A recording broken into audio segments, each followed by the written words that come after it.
감람산에서 예수님이 체포당하시고 그리고 골고다에서 십자가에 못 박혀 돌아가시기까지 어떤 일이 있었는지를 저희들이 지금 살펴보고 있는데, 예수님께서는 이중 재판을 받으셨습니다.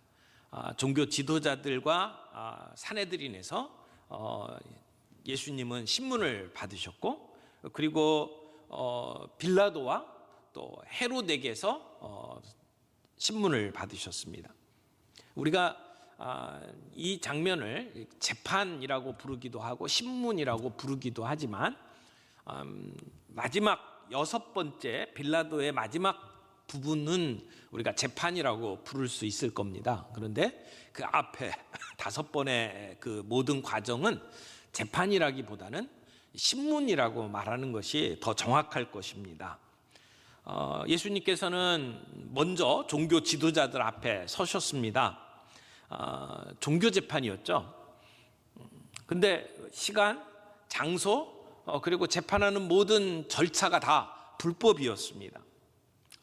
금요일 아침에 밤새도록 신문을 당하고 그 구타를 당하셨던 그 예수님을 이제 이 군중들이 빌라도의 법정으로 끌고 갑니다. 거기서 빌라도에게 재판을 받도록 하고 결국은 사형 선고를 내리게 되죠. 오늘은 이제 예수님께서 빌라도에게 신문 당하시고 재판받는 그 과정을 우리가 함께 보고 있습니다. 예수님을 고발하는 그 종교 지도자들, 그리고 예수님을 십자가에 못 박으라고 소리치는 그 무리들의 죄가 무엇인지, 그리고 예수님께 사형을 선고한 그 빌라도의 죄가 무엇인지 우리들이 발견할 수 있을 겁니다. 그러나 이것은 단지 그들만의 죄가 아니고 그들이 가지고 보여준 그러한 죄가 우리 가운데도 동일하게 있다는 것을 우리가 보게 됩니다. 오늘 말씀을 통해서 그들의 죄가 무엇이고 오늘 우리가 가지고 있는 문제가 무엇인지를 발견할 수 있는 귀한 시간들이 되기를 바랍니다. 첫 번째로 살펴볼 것은 이제 1절에서 12절까지 예수를 죽이라고 소리치는 그러한 사람들의 모습을 보게 됩니다. 이 사람들이 예수님을 빌라도에게 끌고 가서 뭐라고 고발을 했습니까? 2절 말씀 봅니다.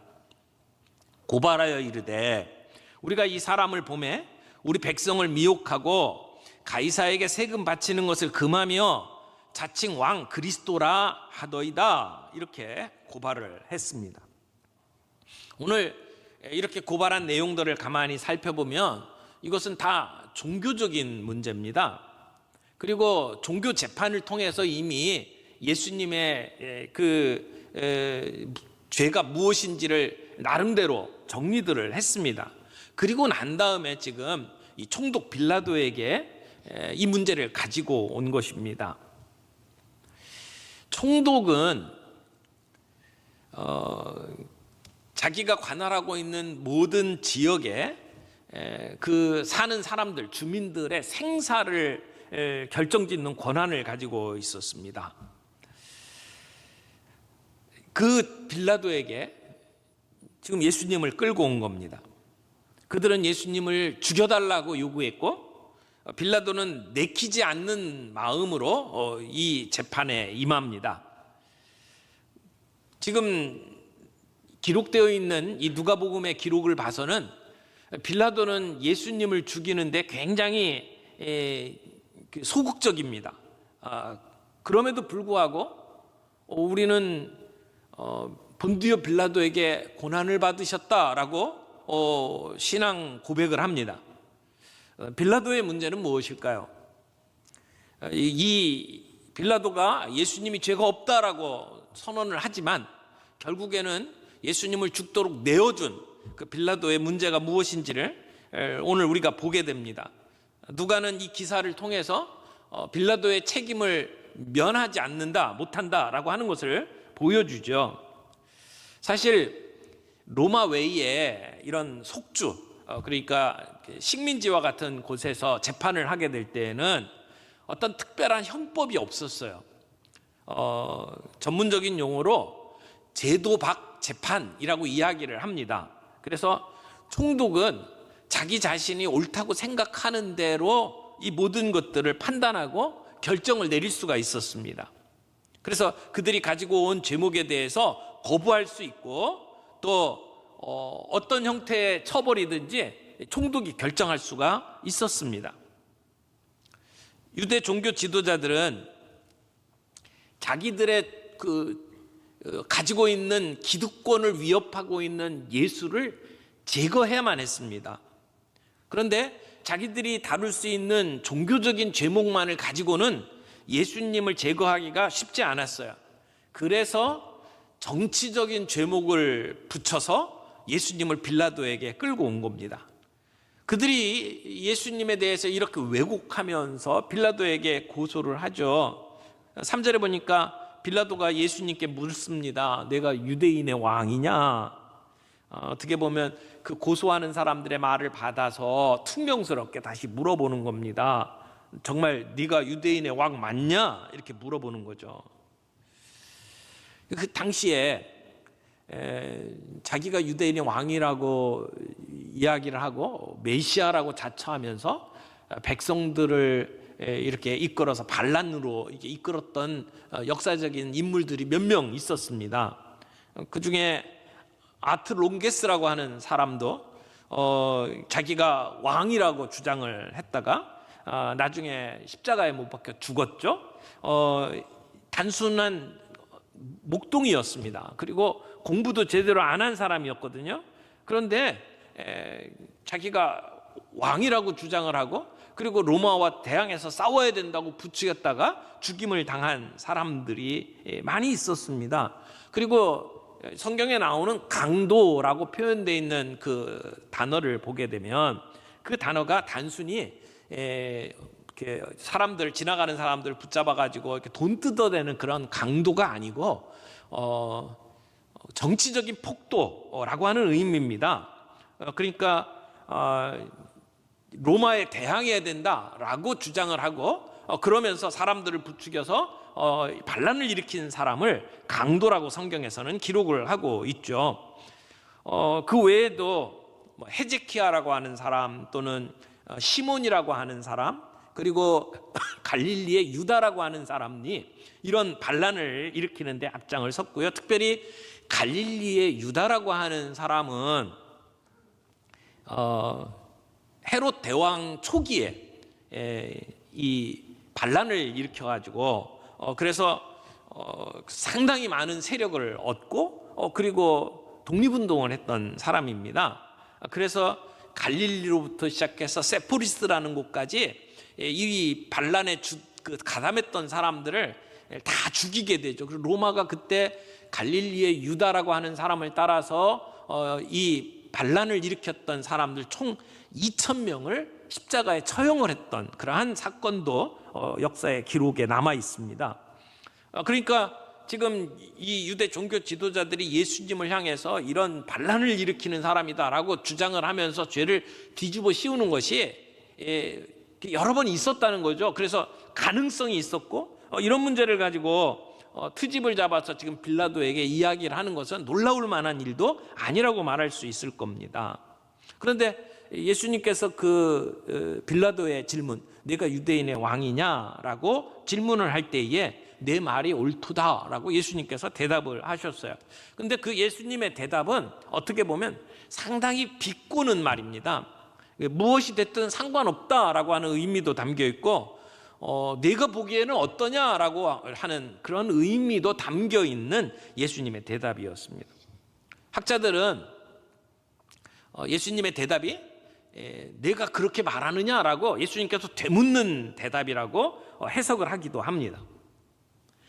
이런 예수님의 대답을 가지고 예수님이 지금 이 고발을 당한 것처럼 죽을 만한 죄가 있다라고 빌라도가 선언을 할 수가 없었습니다. 그래서 4절 보세요. 빌라도가 대제사장들과 무리에게 대답을 합니다. 내가 보니 이 사람에게 죄가 없도다. 지금 너희들이 죽이라고 이야기하는 그런 죄를 내가 찾을 수가 없다. 그래서 예수님에게 지금 뒤집어 씌운 3가지 그 죄목에 대해서 빌라도는 무죄를 선언합니다. 사실은 이 본문만이 아니고 빌라도는 계속해서 예수님의 무죄를 주장을 합니다. 이 빌라도의 그 이야기 가운데 예수님이 죄가 없다라는 것을 3번씩이나 이야기를 하죠. 그 다음에 헤롯이 재판을 하고 난 다음에 빌라도에게 다시 보낼 때에도 죄가 없다라고 돌려보냅니다. 이런 내용들을 보면 결국 재판받는 모든 과정에서 분명히 드러나는 것은 예수님이 무죄다라고 하는 것이죠. 그러나 이런 예수님을 죽이기 위해서 이제 사람들은 선동하고, 그리고 무리들은 거기에 따라서 예수님을 죽이라고 소리치고, 그리고 거기에 박자를 맞춰서 지금 헤롯까지 동원이 되어서 예수님을 죽이려고 하고 있습니다. 두 번째로 살펴볼 부분은 이제 빌라도가 불의와 타협하는 장면이죠. 13절에서 19절까지의 내용을 보게 되면 이제 마지막 재판을 하게 됩니다. 6번째 재판이죠. 예수님을 놓고 이제 빌라도가 유대 종교 지도자들을 다 불러 모았습니다. 고위급 모든 지도자들을 다 불러 모으고, 그리고 이제 재판의 마무리를 합니다. 근데 14절부터 나오는 내용을 보면 마치 빌라도가 판결문을 읽는 것처럼 얘기를 합니다. 14절 보세요. 이르되 너희가 이 사람이 백성을 미혹하는 자라 하여 내게 끌고 왔도다. 보라, 내가 너희 앞에서 신문하였으니 너희가 고발하는 일에 대하여 이 사람에게서 죄를 찾지 못하였고. 빌라도의 말처럼 이제 예수님은 체포됐습니다. 빌라도 앞에 끌려왔습니다. 사람들은 예수님을 백성을 미혹하는 자라고 고발을 했습니다. 그리고 빌라도는 신문을 했습니다. 자기만 신문한 게 아니라 헤롯까지 동원을 해서 신문을 했습니다. 그래서 체포됐고, 고발했고, 신문했고, 그리고 이제 내가 선포한다라고 이야기를 하는 거예요. 판결을 내리는 거죠. 그 내용이 뭡니까? 이 사람에게서 죄를 찾지 못했다라고 하는 것이죠. 헤롯도 예수님을 빌라도에게 도로 보내면서 조롱하면서 보냈어요. 그것은 그에게서 그가 얘기하는 지금 고발당할 만한 그 이야기들이 증명되지 못했다는 것을 이야기를 하는 거죠. 자, 나는 죄를 찾지 못했고 헤롯도 무죄라고 이야기를 한다. 그래서 이제 예수를 채찍질해서 내주겠다, 이렇게 이야기를 합니다. 태형을 선고를 하는 거죠. 아니, 지금까지 죄가 없다고 이야기를 했잖아요. 죄가 없으면, 무죄면 방면을 해야죠. 근데 무죄인데 때려서 놓겠다고 이야기를 합니다. 왜 그랬을까요? 백성들의 마음을 사기 위해서. 죽일 만한 죄는 찾지를 못했는데, 그런데 죄수를 놓아줘야겠는데, 그러나 이 백성들이 이렇게 성하니까 때려서라도 그들의 마음을 좀 만족시켜야겠다라고 생각을 합니다. 빌라도는 이 백성들을 두려워했습니다. 왜 빌라도가 이렇게 백성들을 두려워했을까요? 총독이 해야 될 일은 자기가 다스리는 지역 안에서 밀란이 일어나지 않도록 다스리는 것이었습니다. 지금 로마에서 빌라도를 총독으로 이렇게 보냈는데, 그때 그 빌라도를 후원하고 있던 그 로마의 총리가 상당히 유대인들에 대해서 아주 안 좋게 생각하는 반유제적인 입장을 취하고 있는 사람이었어요. 그래서 아마 빌라도를 보낼 때에도 그의 후견인이 가가지고 이 유대인들을 밟아라, 아마 이렇게 이야기를 했을 것 같아요. 그래서 그랬는지 모르지만 빌라도는 와가지고 하는 일마다 굉장히 과격하게 일들을 처리를 했습니다. 역사의 기록을 보면 빌라도가 그 수도를 깔면서 그 수도의 사업을 하면서 거기에 들어가는 돈을 쓰기 위해서 성전 안에 있는 금을 갖다 썼어요. 소위 고르반이라고 해서 사람들이 이렇게 갖다 바친 그 금은 종교적인 하나님의 거룩한 일을 위해서만 사용하도록 되어 있는 돈이었습니다. 그런데 그 돈을 빌라도가 억지로 강탈해가지고, 그래서 그 백성들의 이 분노를 이렇게 자아냈거든요. 그래서 사람들이 빌라도가 예루살렘에 왔을 때에 막 봉기를 했습니다. 빌라도에게 어떻게 그럴 수가 있냐라고 사람들이 소란을 일으키니까 빌라도가 그런 일이 있었을 것을 예견하고 군복이 아닌 사복 차림의 로마 사람들을 군중들 사이에다가 침투를 시켰다가 이 소란이 최고조에 올랐을 때에 그때 신호를 줘서 폭도들을 일거에 다 죽여버렸어요. 이랬던 일이 빌라도에게 있었습니다. 그런가 하면 성 밖에 있던 로마 군인이 이렇게 예루살렘 성 내로 들어올 때에 로마의 군기를 가지고 들어왔는데 그때 그 로마의 군기에는 이 독수리의 그림과 황제의 모습이 그려져 있는 군기였습니다. 그런데 유대인들은 우상을 섬기면 안 된다라고 하는 게 강했던 사람들이잖아요. 그러니까 그 이전의 총독들은 그런 일을 하질 못했어요. 근데 이 빌라도는 그걸 알면서도 군기를 가지고 예루살렘 성 안으로 들어왔습니다.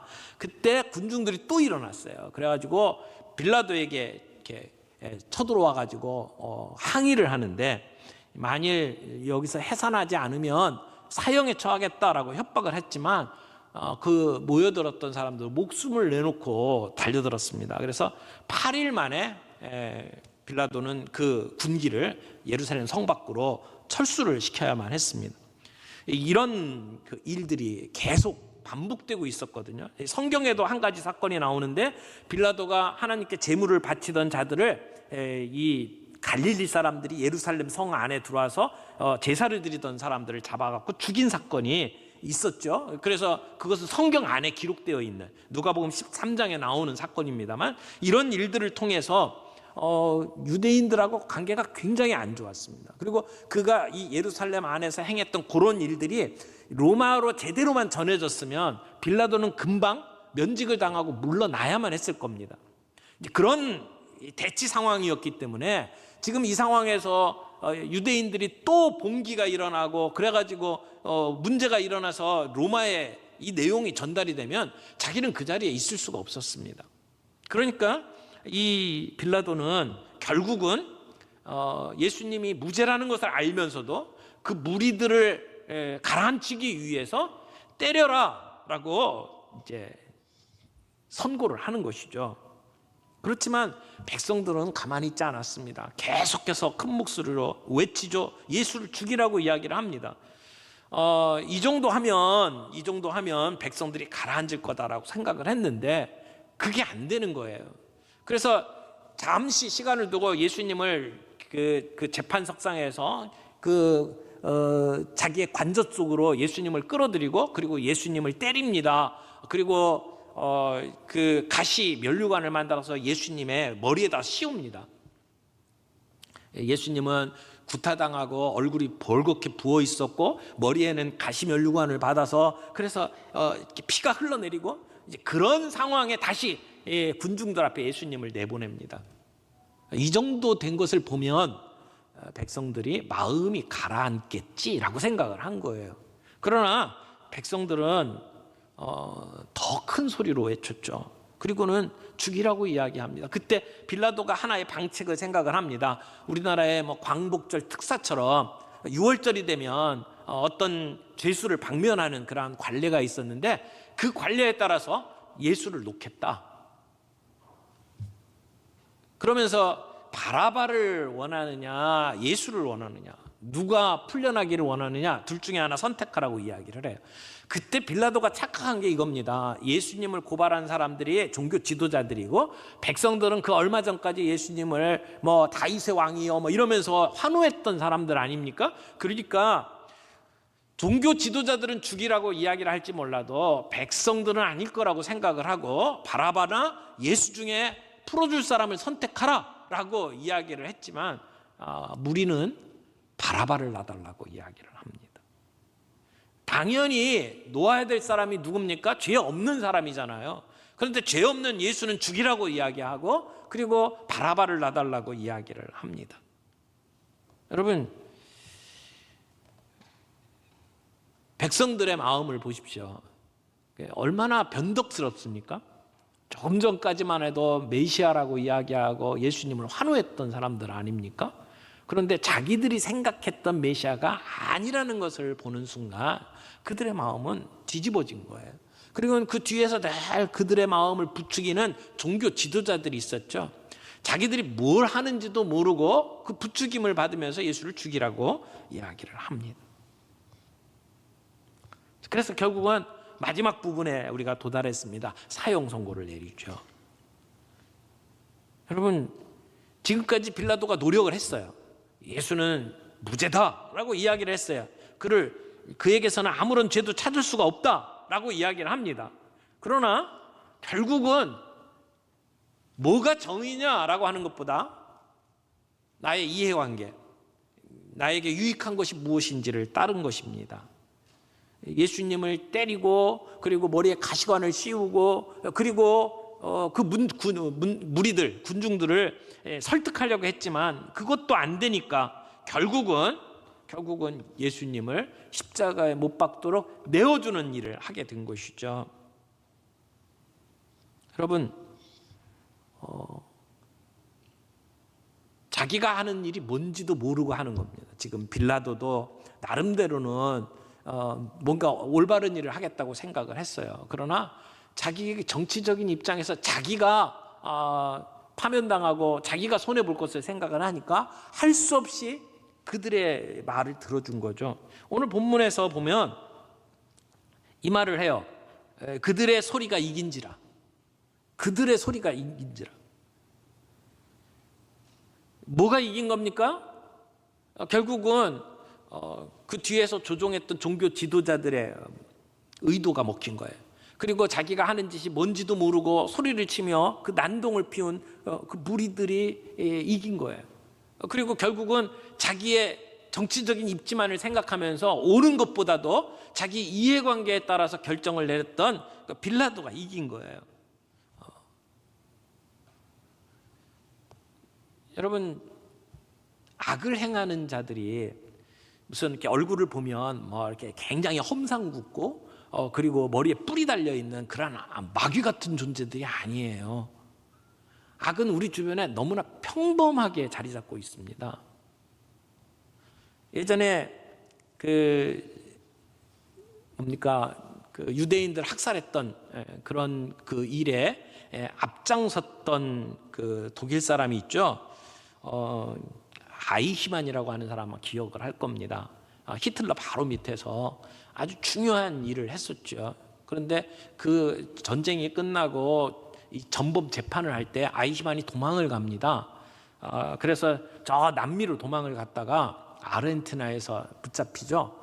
그리고는 데려다가 이제 예루살렘에서 재판을 하게 되는데 그때 그 재판 과정을 지켜봤던 사람이 그 모습을 보면서 깜짝 놀랍니다. 너무나 평범한 사람이에요. 뭐 집에서는 아버지, 딸들의 아버지, 그리고 아내의 남편, 너무나 평범한 모습으로 그 자리에 있는 거예요. 그리고 자기는 그렇게 일들이 그렇게 내가 의도적으로 한 일이 아니었다. 위에서 시키는 대로 한 관리다. 이렇게 얘기를 하죠. 그걸 보면서 뭐라고 표현을 했냐면 악의 평범성이라고 표현했어요. 너무나 우리 주변에서 우리가 늘 보던 사람의 모습으로 악한 행동을 한다는 것이죠. 지금 이 군중들, 무리들 하는 일이요, 여러분, 우리가 생각하는 그런 이상한 사람들이 아니라는 겁니다. 우리가 똑같이 평범하게 살아가는 사람들인데 지금 그 순간에는 생각을 안 하는 거예요. 우리가 하고 있는 일이 무엇인지를 모르는 거예요. 그리고는 예수를 십자가에 못 박아 죽이고 맙니다. 사랑하는 성도 여러분, 이 모습이 그들에게만 있습니까? 자기의 입지가 불안해지니까 예수를 죽이겠다고 결정하는 종교 지도자들, 뭔지도 모르면서 부추기니까 그냥 목소리 내면서 죽여라 죽여라 이야기하고 있는 그러한 무리들, 그리고 자기의 정치적 입장을 고려해서 할 수 없이 밀려가지고 그래서 결정을 내리는 빌라도, 여러분, 그런 악을 행하는 모습들이 그들에게만 있습니까? 우리의 삶 속에 그런 모습들이 없습니까?